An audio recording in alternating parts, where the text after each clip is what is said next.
4 de agosto de 1962, 3:35 de la madrugada, Brentwood, Los Ángeles, el número 305 de la calle Helena Drive. Una mansión pequeña, la única que Marilyn Monroe había comprado con su propio dinero, con su propio nombre, sin que perteneciera a ningún marido ni a ningún estudio. La primera vez que algo era genuinamente suyo. Esa noche, la mansión estaba en silencio.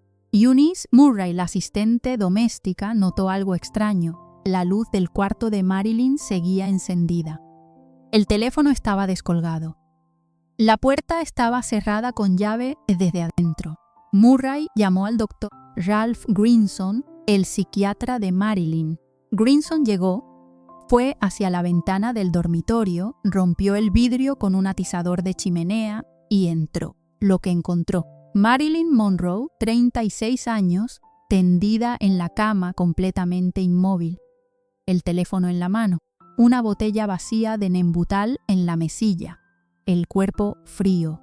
La mujer más fotografiada del planeta estaba muerta. La policía fue llamada a las 4:25 am, no a las 3:35, no a medianoche cuando Eunice Murray dice que notó la luz, a las 4:25 de la madrugada. Eso significa que entre el momento en que alguien en esa casa supo que Marilyn estaba muerta y el momento en que la policía fue notificada, pasaron entre 4 y 6 horas. ¿Qué ocurrió durante esas horas? Eso es lo que esta investigación intentará responder. Pero primero hay algo que casi nadie sabe, algo que cambia completamente el ángulo de este caso. Algo que, si es cierto, convierte la muerte de Marilyn Monroe no solo en una tragedia, sino en uno de los misterios más perturbadores del siglo XX. 3 días antes de morir, Marilyn Monroe estaba planeando casarse. No es rumor, no es especulación de tabloides, es el testimonio de al menos 2 personas que estuvieron cerca de ella en esos últimos días. Su masajista de confianza, Ralph Roberts, y su maquillador, Whitey Snyder, el hombre que la había acompañado en rodajes durante más de una década. Ambos dijeron, en distintos momentos y distintos contextos, que Marilyn hablaba de una boda, de empezar de nuevo, de finalmente tener algo que fuera real. La boda estaba planeada, según la versión más documentada, para el 8 de agosto de 1962. Marilyn Monroe murió el 5 de agosto de 1962, y 3 días antes de lo que debía ser el comienzo de una nueva vida. Eso es lo que vamos a investigar hoy. Hola a todos, bienvenidos a una investigación que no tiene respuestas simples, pero que tiene décadas de evidencia, de testimonios, de documentos desclasificados y de preguntas que el tiempo no ha cerrado. Antes de continuar, quiero hacerles una pregunta que quiero que tengan en mente durante toda la investigación. ¿Es posible que el mundo destruya precisamente a las personas que más necesitan? ¿Que el sistema que convierte a alguien en ícono sea el mismo sistema que la consume? Dejen su respuesta en los comentarios. Y ahora, empecemos desde el principio. Empecemos con Norma Jean. Pista número 1. El nombre que el mundo no recuerda. El 1 de junio de 1926, en el Hospital General de Los Ángeles, nació Norma Jean Mortenson. Peso 3.2 kilogramos. Padre desconocido. El espacio en el certificado de nacimiento donde debía ir el nombre del padre estaba vacío, no porque hubiera un misterio que resolver, sino porque el hombre que había embarazado a Gladys Pearl Baker simplemente no estaba. Nunca estuvo, nunca fue buscado. Su madre, Gladys Baker, era una mujer que trabajaba en la industria del cine, no como actriz, sino en la sala de montaje, cortando y pegando película. Era hermosa, inteligente y fundamentalmente inestable. Tenía episodios que hoy reconoceríamos como trastorno bipolar severo. En 1934, cuando Norma Jean tenía 8 años, Gladys sufrió un colapso que la llevó directamente a un hospital psiquiátrico y nunca volvió a casa. Norma Jean tenía 8 años cuando su madre desapareció de su vida. Investiguemos lo que significa eso, no emocionalmente, sino clínicamente, porque la evidencia psicológica sobre el abandono temprano es clara y consistente. Los niños que pierden a su figura materna primaria antes de los 10 años desarrollan, en la gran mayoría de los casos, uno de 2 patrones de apego. El primero es el apego ansioso, búsqueda constante de validación, miedo al abandono, necesidad de aprobación que nunca puede ser satisfecha del todo. El segundo es el apego evitativo, distancia emocional, dificultad para confiar, relaciones que se autosabotean antes de que la otra persona pueda marcharse primero. Norma Jean desarrolló, con una precisión casi clínica, el primero. Durante los siguientes 8 años, Norma Jean vivió en 12 hogares de acogida diferentes. 12 no es un número que se pueda pronunciar rápido y seguir adelante. Es 12 veces aprender las reglas de una casa nueva. 12 veces aprender qué comida había en ese refrigerador, a qué hora llegaba el padre de familia, qué humor tenía la madre, qué chistes hacían reír a los niños de esa casa particular. Y 12 veces ser devuelta, por una razón u otra, al sistema. Uno de esos hogares, cuando tenía 9 años, ocurrió algo que Norma Jean describió en sus memorias inacabadas con una distancia perturbadora. Un inquilino de la familia de acogida abusó sexualmente de ella. Lo contó. Nadie le creyó completamente. La familia de acogida la llamó mentirosa o exagerada o demasiado dramática. Y Norma Jean aprendió la lección más devastadora de su vida, que cuando dices la verdad sobre lo que te hicieron, el mundo no necesariamente te protege. Eso marcó su relación con los hombres para siempre. Evidencia A. A los 8 años, abandono materno por internación psiquiátrica. Evidencia B. A los 9 años, abuso sexual por un adulto de confianza. Evidencia C. 12 hogares de acogida entre los 8 y los 16 años. Evidencia D. En ninguno de esos hogares hubo adopción formal. Nadie la eligió permanentemente. El patrón es innegable. Antes de conocer una cámara, antes de conocer Hollywood, antes de convertirse en cualquier cosa, Norma Jean Mortenson aprendió que el amor es provisional, que el cuerpo puede ser tomado sin permiso y que ser devuelta es siempre una posibilidad. Esas 3 lecciones la destruirían lentamente durante los siguientes 30 años. En 1942, Norma Jean tenía 16 años. La tutora que la había rescatado del orfanato, Grace McKee, estaba a punto de mudarse a otro estado por razones de trabajo y no podía llevársela. Las opciones eran 2, volver al orfanato o casarse. Grace McKee eligió por ella. Habló con Jim Doherty, el hijo mayor de una familia vecina. Tenía 21 años. Era apuesto, tenía trabajo y estaba dispuesto. La boda fue el 19 de junio de 1942. Norma Jean tenía 16 años y algunos días. Observen este detalle porque es fundamental para la investigación. El primer sí de Norma Jean no fue una elección. Fue una huida del orfanato. Fue la única opción que le dejaron. Y sin embargo, ese matrimonio no la salvó de nada. La trasladó de una forma de dependencia a otra. Jim Doherty era, por todo lo que sabemos, un hombre decente. No era cruel, no era abusivo. Simplemente no era lo que Norma Jean necesitaba y Norma Jean no era lo que él esperaba. Se fue a la guerra en el Pacífico en 1943. Ella se quedó sola, trabajando en una fábrica de municiones en Van Nuys, ensamblando paracaídas y revisando aviones. Y fue allí, en esa fábrica, durante la Segunda Guerra Mundial, donde todo cambió. Pista número 2, la cámara que la descubrió. En 1945, el ejército de los Estados Unidos envió a un fotógrafo llamado David Conover a la fábrica en Van Nuys para tomar fotografías que pudieran usarse campañas de propaganda que mostraran a mujeres americanas contribuyendo al esfuerzo de guerra. Conover fotografió a varias trabajadoras, pero cuando la cámara encontró a Norma Jean, algo ocurrió que él no supo explicar del todo racionalmente. La cámara la amaba. No es una frase poética. Es una descripción técnica de lo que ocurre cuando hay una combinación extraordinaria entre la estructura facial de una persona, su capacidad instintiva para encontrar la luz y una presencia ante el objetivo que algunos tienen y la mayoría no. Conover tomó docenas de fotos de Norma Jean. Cuando las reveló, supo que tenía algo excepcional. Las fotos circularon. Los editores de revistas llamaron. La agencia de modelos Blue Book firmó a Norma Jean.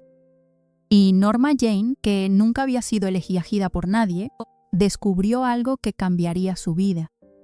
La cámara siempre la elegía. Aquí está la pieza del rompecabezas más importante de toda la investigación. Para Norma Jean, que había crecido siendo devuelta, siendo invisible, siendo la niña que nadie quiso quedarse. La lente de la cámara representó por primera vez la experiencia de ser vista y aprobada simultáneamente. La cámara no la juzgaba, no la devolvería, no cambiaría de opinión después de conocerla. La amaba de manera incondicional y permanente. Eso es lo que hace tan trágicamente comprensible todo lo que vino después. Marilyn Monroe no buscó la fama por vanidad, la buscó porque era la única forma que había conocido de sentir que existía de manera que importaba. Para 1946, Norma Jean había firmado su primer contrato con la 20th Century Fox y adoptó un nuevo nombre. Eligió Monroe como apellido, el apellido de su abuela materna. Y para el nombre de pila, eligió Marilyn. Norma Jean Mortenson, con todo el peso de su historia, se escondió detrás de ese nuevo nombre. Y Marilyn Monroe llegó al mundo. Investiguemos los primeros años de la carrera porque son cruciales para entender el sistema que eventualmente la destruiría. Entre 1946 y 1953, Marilyn Monroe tuvo papeles pequeños, papeles medianos, papeles que prometían sin cumplir. Tomó clases de actuación con el método Stanislavski, tomó clases de dicción para modificar su voz, tomó clases de canto, leyó, estudió. Era, según todos los que trabajaron con ella en esa época, mucho más inteligente de lo que nadie en Hollywood estaba dispuesto a reconocer. Pero Hollywood tenía un sistema, y ese sistema era claro. Las mujeres con cuerpos extraordinarios eran sexualizadas antes de ser respetadas. Si querías avanzar, debías navegar ese sistema. Marilyn lo navegó, no siempre con plena conciencia de lo que estaba cediendo, no siempre con el poder de negociación que le habría gustado tener, y hubo hombres poderosos que se aprovecharon de eso. Productores, directores ejecutivos de estudios, hombres que podían abrir puertas y que pedían un precio por hacerlo. Testimonio A. En sus memorias inacabadas, Marilyn escribió sobre esos años con una honestidad que resulta devastadora. No siempre supe distinguir entre los que querían ayudarme y los que querían usar lo que yo tenía para ayudarse a sí mismos. A veces eran la misma persona. Evidencia B, y esta es concreta. En 1949, Marilyn Monroe necesitaba dinero urgentemente. Su contrato con la Fox había expirado y no había sido renovado. Tenía deudas. Fue a ver al fotógrafo Tom Kelly, con quien había trabajado antes, y posó desnuda por $50. Firmó el contrato como Mona Monroe. El acuerdo decía que las fotos eran para uso comercial no especificado. En diciembre de 1953, esas fotos aparecieron en el primer número de Playboy. Hugh Hefner las compró por $500 al fotógrafo, sin buscar a Marilyn, sin pedirle permiso, sin pagarle ni un centavo adicional. Marilyn Monroe fue, desde el primer número de la revista que se convertiría en un fenómeno cultural global, la mujer en la portada. y no recibió nada.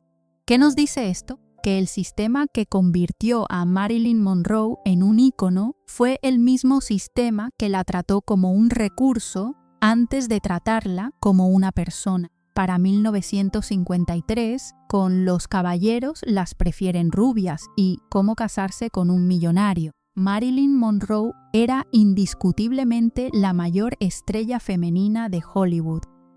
Los números de taquilla eran extraordinarios. Los fotógrafos la perseguían a todas partes.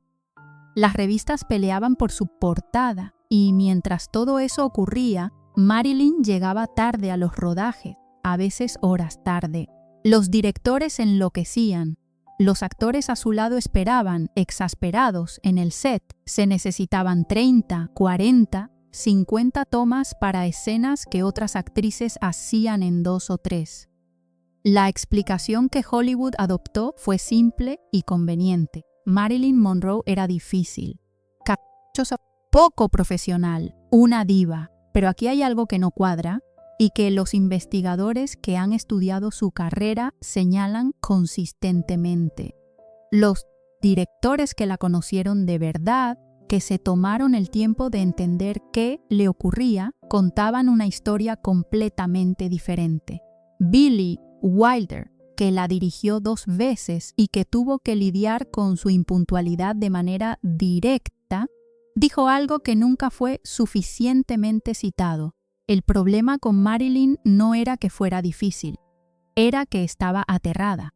Y cuando estaba aterrada, se paralizaba. La ansiedad de Marilyn Monroe frente a las cámaras, esa misma cámara que la había descubierto y amado, era de una magnitud que la mayoría de la gente que no la conocía no podía comprender. Porque el escenario no era solo un trabajo, era el lugar donde debía demostrar una y otra vez que Marilyn Monroe era real, que la transformación era válida, que Norma Jeane no volvería a aparecer y arruinarlo todo. Y cuando la presión era demasiado alta, el miedo la paralizaba. Los médicos le daban pastillas para eso, pastillas para dormir la noche anterior al rodaje, pastillas para despertar por la mañana, pastillas para calmar la ansiedad antes de una escena difícil, pastillas para el dolor de las lesiones que acumuló a lo largo de los años. El cóctel farmacológico que Marilyn Monroe tomaba para finales de los años 50 era, desde cualquier perspectiva médica contemporánea, una receta para el desastre. Nadie lo detuvo. Los médicos seguían recetando, los estudios seguían exigiendo, y Marilyn seguía tomando las pastillas porque sin ellas el pánico era insoportable. Investiguemos ahora los matrimonios, porque los matrimonios de Marilyn Monroe son otra capa de la investigación que no puede ignorarse. Matrimonio número 2, Joe DiMaggio. Enero de 1954. Joe DiMaggio era, en 1954, el hombre más famoso de América después del presidente. 9 veces campeón de la Serie Mundial, apodado el Yankee Clipper, el representante perfecto de la masculinidad americana de posguerra, musculoso, silencioso, capaz, y estaba locamente enamorado de Marilyn Monroe. Pero había un problema fundamental. Joe DiMaggio no estaba enamorado de Marilyn Monroe, la estrella. Estaba enamorado de la mujer que veía detrás de la imagen, y lo que quería de ella era incompatible con lo que ella era. DiMaggio quería una esposa, en el sentido más tradicional y más restrictivo de esa palabra en la América de los años 50. Quería una mujer que estuviera en casa cuando él llegara, que no posara de cierta manera, que no usara ropa que otros hombres miraran demasiado tiempo, que fuera suya de una manera que no admitiera ambigüedades. Marilyn Monroe, que era la mayor estrella de Hollywood, no podía hacer eso. No porque no quisiera un hogar. Los quería con una desexación que sus amigos cercanos describían como casi dolorosa de ver, sino porque lo que DiMaggio definía como suya incluía el control de lo que ella hacía con su cuerpo, con su imagen, con su carrera. La escena más famosa del conflicto entre ellos es también una de las más icónicas de la historia del cine, el rodaje, en septiembre de 1954, de la escena de la rejilla del metro para La tentación vive arriba. Marilyn Monroe, con su vestido blanco, sobre una rejilla del metro en la calle Lexington Avenue de Manhattan. El viento artificial levantando el vestido, las cámaras rodando, miles de espectadores mirando. Joe DiMaggio estaba entre el público esa noche. Lo que su cara expresaba, capturado por los fotógrafos, era una furia apenas contenida. Esa misma noche, en el hotel, DiMaggio golpeó a Marilyn. No fue la primera vez. Quienes estuvieron cerca de ella en ese periodo son consistentes en sus testimonios. DiMaggio tenía un temperamento violento cuando se sentía humillado o amenazado. Y ver a su esposa en esa escena, con miles de hombres mirando, lo humilló de una manera que no supo gestionar de otra forma. 9 meses después de la boda, el 27 de octubre de 1954, Marilyn Monroe solicitó el divorcio. Los documentos legales mencionan crueldad mental. El divorcio fue concedido. Pista número 3, y esta es la más importante del caso DiMaggio. Él nunca la dejó ir. Durante los siguientes 8 años, hasta la muerte de Marilyn, DiMaggio siguió presente, siguió llamando, siguió apareciendo en momentos de crisis. En 1961, cuando Marilyn fue internada en una clínica psiquiátrica en Nueva York, quien logró sacarla de allí fue DiMaggio, quien llevó las flores, quien se quedó, quien no se fue. Y en el verano de 1962, según múltiples testimonios, DiMaggio y Marilyn habían retomado el contacto de una manera seria, con conversaciones sobre el futuro, con planes. Volvamos a eso más adelante. Por ahora, investiguemos el matrimonio que más la marcó intelectualmente. Matrimonio número 3, Arthur Miller. Junio de 1956. El contraste con DiMaggio era absoluto. Si DiMaggio representaba la América del músculo y el estadio de béisbol, Arthur Miller era la América del pensamiento, del teatro político, de Las brujas de Salem y la muerte de un viajante. Era el intelectual más respetado de su generación. Y para el asombro de casi todo Hollywood, estaba enamorado de Marilyn Monroe. La reacción del mundo fue una mezcla de fascinación y condescendencia. Los periódicos los bautizaron como la mente y el cuerpo. La implicación era obvia. Marilyn era el cuerpo, Miller era la mente. Nadie consideró seriamente que Marilyn pudiera ser ambas cosas. Ella sí lo consideró y buscó en Miller algo que nunca había tenido, alguien que la viera como una persona completa, alguien que pudiera enseñarle cosas, alguien que la respetara intelectualmente. Al principio, Miller cumplió esa función. Hablaban de literatura, de filosofía, de política. Miller le daba libros. Marilyn los leía, los anotaba, los discutía con él. Quienes los conocieron en esos primeros años insisten en que la conexión era genuina. Pero entonces ocurrió algo que rompió algo fundamental en Marilyn, algo que nunca se repararía del todo. Documento número 1, y este es el corazón oscuro del matrimonio Miller. En el verano de 1956, durante el rodaje de El Príncipe y la corista en Londres, Marilyn encontró el diario personal de Miller. No lo buscó. Lo vio, estaba sobre un escritorio, estaba abierto.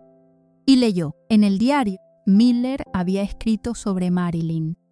Había escrito que la amaba, que también la encontraba difícil, que a veces se preguntaba si había cometido un error y que, en sus propias palabras, tal vez hubiera algo en ella que estuviera demasiado roto para arreglarse.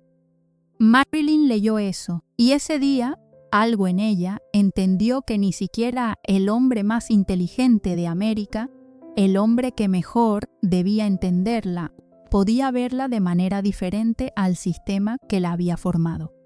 Que para el mundo siempre sería demasiado inestable, demasiado complicada, demasiado rota. Testimonio B. Lee Strasberg, el director del Actors Studio de Nueva York, con quien Marilyn estudió actuación durante años, dijo que después del incidente del diario, algo cambió en Marilyn. No de manera dramática, pero quienes la conocíamos vimos que algo se apagó un poco, una esperanza, una certeza que había tenido sobre sí misma. El matrimonio con Miller duró hasta enero de 1961. 5 años. Terminó durante el rodaje de The Misfits, una película que Miller escribió específicamente para ella, que debía ser su obra maestra compartida y que terminó siendo una confirmación de la distancia insalvable entre ellos. El último día de rodaje de The Misfits fue uno de los más oscuros de la carrera de Marilyn. Clark Gable, el actor con quien compartía escena, era visiblemente agotado. 3 días después de que terminara el rodaje, Gable murió de un ataque al corazón. La prensa, con la crueldad que la caracterizaba, sugirió que el estrés del rodaje y específicamente las horas de espera por las ausencias de Marilyn habían contribuido. Era injusto. Era una mentira que buscaba a quien culpar. Pero la narrativa se instaló y Marilyn la absorbió. En enero de 1961, Miller y Monroe se divorciaron. Fue el final que nadie en el set de The Misfits había podido evitar ver llegar desde semanas antes. Marilyn Monroe tenía 34 años. Tenía una historia de abortos espontáneos y embarazos fallidos que la habían devastado porque lo que más quería en el mundo era un hijo. Estaba en el pico de su fama y en el fondo de su estado emocional, y entonces entró en el último año de su vida. Investiguemos 1962. Este es el año que lo cambia todo. En el verano de 1961, Marilyn comenzó a reorganizarse. Compró la casa de Brentwood, la primera propiedad que era genuinamente suya. Comenzó a tomar clases de actuación otra vez. Empezó a trabajar con Lee Strasberg en roles que querría interpretar. Habló de hacer teatro, de hacer cosas distintas. Y también, en algún momento de ese año o de principios de 1962, entró en la órbita de los Kennedy. John Fitzgerald Kennedy, el presidente más joven de la historia americana, y su hermano Robert Kennedy, el fiscal general, eran hombres que Marilyn había conocido a través de Peter Lawford, actor y cuñado del presidente. El círculo de poder de los Kennedy era glamoroso, intelectual y magnético. Y Marilyn, que tenía una fascinación de toda la vida con los hombres poderosos que parecían poder protegerla, entró en ese círculo. La relación entre Marilyn y JFK es uno de los secretos más documentados y menos oficialmente reconocidos de la historia americana. Los archivos del FBI sobre Marilyn Monroe, parcialmente desclasificados, contienen referencias a sus llamadas telefónicas, a sus movimientos, a sus visitas. J. Edgar Hoover, el director del FBI, sabía y usó ese conocimiento de la manera en que usaba toda la información que tenía sobre personas poderosas, como moneda. Versión oficial: hubo una relación pasajera entre JFK y Marilyn. Terminó. El famoso cumpleaños feliz en Madison Square Garden el 19 de mayo de 1962, cuando Marilyn cantó de esa manera que hizo que el presidente sonriera de una manera que su equipo esperaba que no fuera captada por las cámaras, fue el último acto público de algo que ya había nacido privadamente. Versión que sugieren los documentos y los testimonios. La relación fue más larga, más complicada y más dolorosa de terminar de lo que la versión oficial admite. Marilyn creyó durante un tiempo que tenía un futuro con Kennedy. Cuando quedó claro que eso no era posible, que el presidente nunca iba a arriesgar su matrimonio y su carrera política por ella, Marilyn vivió esa ruptura como otra versión del abandono que conocía desde la infancia. Y entonces, según algunas fuentes, se volvió hacia Robert Kennedy. Robert Kennedy era, en muchos sentidos, más complejo que su hermano, más serio, más comprometido políticamente y también, según quienes los conocieron a ambos, más emocionalmente disponible en sus conversaciones con Marilyn. Le habló de justicia, de derechos civiles, de cosas que importaban más allá de Hollywood. Marilyn, que había pasado toda su vida siendo subestimada intelectualmente, respondió a eso. Pero aquí está la evidencia más perturbadora de esta parte de la investigación. En el verano de 1962, Marilyn Monroe fue despedida por la 20th Century Fox. Durante el rodaje de Something's Got to Give, había faltado tanto, había generado tantos costos adicionales, que el estudio decidió cancelar el contrato y demandarla por daños. Era la primera vez en su carrera que un estudio la despedía formalmente. Nadie se dio cuenta en ese momento de lo que eso significaba en el contexto completo de su vida. Una mujer con una historia de abandono profundamente arraigada que estaba siendo descartada por el sistema que le había dado identidad, que sentía que las personas más poderosas del país no respondían sus llamadas, que estaba sola en una casa que acababa de comprar y que todavía no sentía completamente como hogar. La combinación era, en retrospectiva, alarmante, pero nadie tenía la perspectiva completa. Y quienes la habrían tenido, quienes tenían la obligación de protegerla, tomaron decisiones que no la protegieron. Investiguemos al Dr. Ralph Greenson, porque este hombre es, en muchos sentidos, la figura más controvertida de los últimos años de Marilyn Monroe. Greenson era un psiquiatra de Los Ángeles, respetado profesionalmente, con una práctica que incluía varios actores y ejecutivos de Hollywood. Comenzó a tratar a Marilyn a principios de los años 60 y durante los 2 últimos años de su vida, Greenson se convirtió en la figura central de su existencia cotidiana. La veía casi diariamente. Eso, en sí mismo, es inusual en la práctica psiquiátrica. Pero hay algo más. Greenson integró a su asistente personal, Eunice Murray, en la vida de Marilyn. Murray fue a trabajar como ama de llaves en la casa de Brentwood. Vivía allí y, según testimonios posteriores, reportaba regularmente a Greenson sobre el estado de Marilyn, sus visitantes, sus llamadas telefónicas, su comportamiento. La pregunta que los analistas de este caso han planteado durante décadas es esta. ¿Estaba Greenson protegiendo a su paciente o controlándola? ¿El límite entre terapeuta y figura de poder en la vida de Marilyn era claro?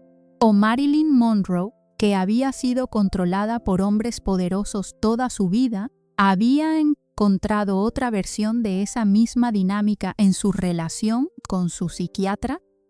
No hay respuesta definitiva.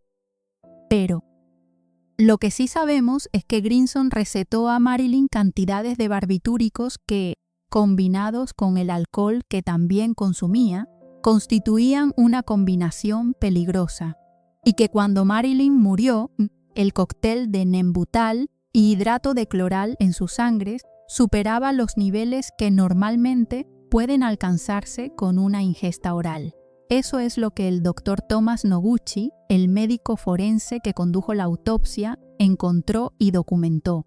Y eso es lo que ha alimentado, durante 60 años, las preguntas sobre si la muerte de Marilyn fue realmente lo que el informe oficial dice que fue. Reconstruyamos los últimos días con toda la precisión que los testimonios disponibles permiten. El 1 de agosto de 1962, Marilyn Monroe fue fotografiada en la playa con amigos. Las fotos muestran a una mujer que parece, si no feliz en el sentido completo de la palabra, al menos más tranquila de lo que había estado en meses. Quienes estuvieron allí ese día dicen que habló de planes, de películas, de la casa que estaba decorando, de viajes que quería hacer. El 3 de agosto de 1962, Marilyn tuvo una sesión con el Dr. Greenson, La naturaleza exacta de esa sesión no es conocida. Grinson nunca habló en detalle sobre sus sesiones con Marilyn, ni antes ni después de su muerte. Lo que sí se sabe es que esa tarde Marilyn llamó a varios amigos, entre ellos a Joe DiMaggio Jr., el hijo de su exmarido, al que quería como a un hijo. La conversación fue, según el relato de DiMaggio Jr., afectuosa y relativamente normal. Marilyn sonaba, en sus palabras, mejor que la última vez que hablamos, el 4 de agosto de 1962. Reconstruyamos ese día hora por hora con la evidencia disponible por la mañana. Marilyn recibió la visita del Dr. Grinson. La visita fue larga, más de lo habitual. Según Eunice Murray, que estaba en la casa, Grinson y Marilyn estuvieron juntos durante horas. Por la tarde, Marilyn llamó a Pat Newcomb, su publicista y amiga cercana. La conversación duró un tiempo. Newcomb dijo más tarde que Marilyn parecía estar bien, aunque había algo diferente en su voz que no supo describir exactamente. Hacia las 5 p.m., Marilyn llamó al actor Peter Lawford, cuñado del presidente Kennedy. El contenido de esa llamada es uno de los puntos más disputados del caso. Lawford dijo en testimonios posteriores que Marilyn sonaba soñolienta, confusa y que le dijo algo que sonó a despedida. Dile al presidente que lo llamo, dile adiós. Lawford intentó llamar de vuelta, no hubo respuesta. Llamó a otras personas para que fueran a la casa. Según su versión, no fue él mismo. Hay quienes discuten la versión de Lawford, hay quienes creen que en realidad sí fue a la casa, que no estaba solo, que lo que ocurrió en la casa de Brentwood durante las horas siguientes nunca fue completamente documentado porque las personas con información tenían razones poderosas para no hablar. Lo que sabemos con certeza. Eunice Murray dice que notó la luz encendida en el cuarto de Marilyn a medianoche. Grinson llegó, rompió la ventana, entró. Encontró a Marilyn muerta, el teléfono en la mano. La policía fue llamada a las 4:25 de la madrugada. La diferencia de tiempo no tiene explicación satisfactoria en ninguna de las versiones oficiales del caso.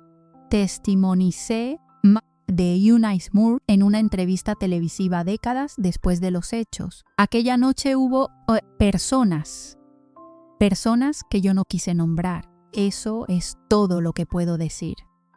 Cuando la entrevistadora presionó para obtener nombres, Murray se negó a continuar en ese punto y cambió de tema. Murray murió en 1994 sin haber dado una versión completa y consistente de lo que ocurrió esa noche. Grinson murió en 1979, también sin haber hablado públicamente de manera detallada. Y así llegamos de nuevo al 4 de agosto de 1962. Ahora que conocemos el camino completo, desde esa habitación en el orfanato de Los Ángeles hasta esta cama en Brentwood, la pregunta que tiene que hacerse es esta: ¿cómo es posible que nadie en todo ese camino haya podido salvarla? Los hechos son claros. Marilyn Monroe fue una mujer extraordinariamente talentosa que creció en un sistema que la dañó antes de que pudiera protegerse, que encontró en la fama una sustitución imperfecta de lo que realmente necesitaba, que tuvo médicos que la medicaron sin límite, hombres poderosos que la usaron. Un sistema de Hollywood que la necesitaba brillante, pero no tenía paciencia para que también fuera humana. Y posiblemente también una última noche en la que algo ocurrió que no fue completamente documentado. El veredicto histórico sobre Marilyn Monroe ha evolucionado con las décadas. Murió siendo tratada como un símbolo sexual que se había vuelto inmanejable. En los años 70 y 80 fue revaluada como víctima de un sistema misógino, lo cual era verdad, pero era incompleto. En las últimas décadas, los historiadores del cine y los psicólogos han construido una imagen más matizada, una mujer de inteligencia genuina, con un talento cómico y dramático que estaba apenas siendo reconocido cuando murió, que fue destruida lentamente por la combinación de su propia historia de trauma y los sistemas externos que se aprovecharon de esa fragilidad. Sus películas son estudiadas en escuelas de cine de todo el mundo.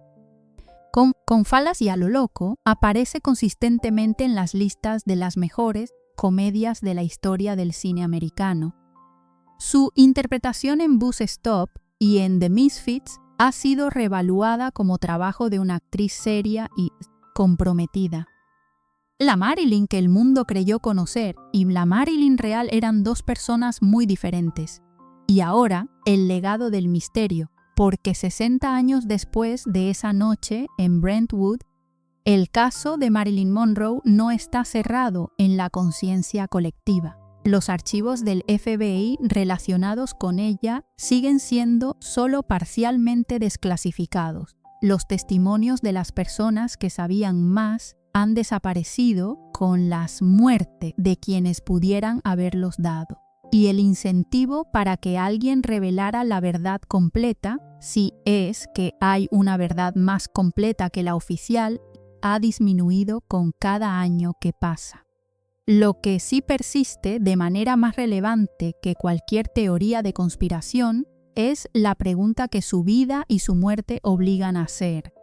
¿Qué sistemas permitieron que esto ocurriera? ¿Qué mecanismos de protección no existían para una mujer que era simultáneamente la más famosa y la más sola del mundo? Y la respuesta, que resulta incómoda porque no señala a un solo villano, sino a una combinación de estructuras, es que el Hollywood de los años 50 y 60 era un sistema diseñado para extraer valor de las personas que tenían talento sin necesariamente proteger la integridad de esas personas. Que la medicina de esa época trataba la ansiedad y la inestabilidad emocional con barbitúricos sin comprender plenamente las consecuencias. Que los hombres poderosos de esa generación entendían el poder sobre las mujeres como un derecho natural. Que nadie, en ningún momento, tuvo la visión completa de lo que le estaba ocurriendo a Marilyn Monroe. Nadie excepto Marilyn. Y Marilyn, que lo sabía mejor que nadie, no tenía el poder de cambiarlo. El 8 de agosto de 1962, si los testimonios sobre la boda planeada son ciertos, debía haber sido el primer día de algo nuevo. La mansión en Brentwood, decorada con sus propios gustos, esperando los muebles que había elegido ella sola. Un nombre que empezaba a significar algo que ella misma había construido, no lo que un estudio o un marido habían construido en ella. Ese día no llegó. Les dejo con la pregunta final que no tiene respuesta correcta. ¿Qué habría sido Marilyn Monroe si hubiera tenido 50 años, 60, 70? Si hubiera tenido los tratamientos que hoy tenemos para los traumas de infancia, para la ansiedad, para la dependencia a los medicamentos. Si hubiera tenido agentes que la protegieran en lugar de explotarla. Si hubiera tenido médicos que pusieran límites, ¿habría sido una de las grandes actrices de su generación? ¿Habría encontrado finalmente el hogar que buscó toda su vida? ¿O el mito de Marilyn Monroe era inevitable? Era la tragedia la única forma en que el mundo sabía relacionarse con algo tan extraordinario y tan frágil al mismo tiempo. Dejen su veredicto en los comentarios. Digan si creen que fue suicidio, accidente o algo más. Y digan, sobre todo, lo que piensan de los sistemas que la rodearon. Porque eso es lo que más importa. No para juzgar a alguien que ya no puede defenderse, sino para entender cómo no repetirlo. Gracias por investigar conmigo este caso que el tiempo no ha cerrado.